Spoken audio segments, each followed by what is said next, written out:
This is our 2004 YZ250F. I say it's our 2004 because we bought it this spring and it's been part of our riding bikes. Had it for Brian to ride, and he's decided to go back to the two-strokes.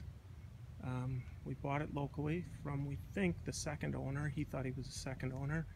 Took good care of it, and last winter had worked on the valve shim setting, nothing more than setting them. We put about 5 hours on it this year.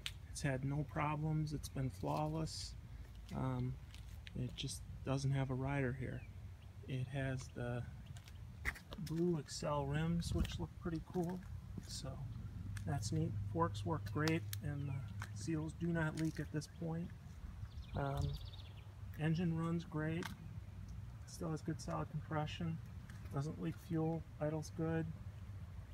Has an aftermarket exhaust. I'm not sure if the header is aftermarket. It appears so because it sticks out and doesn't have a guard on it.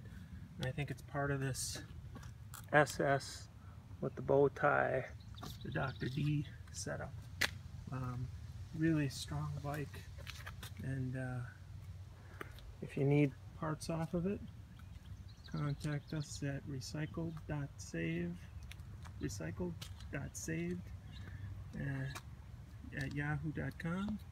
Let me see if I can get it started with a camera running in my hand.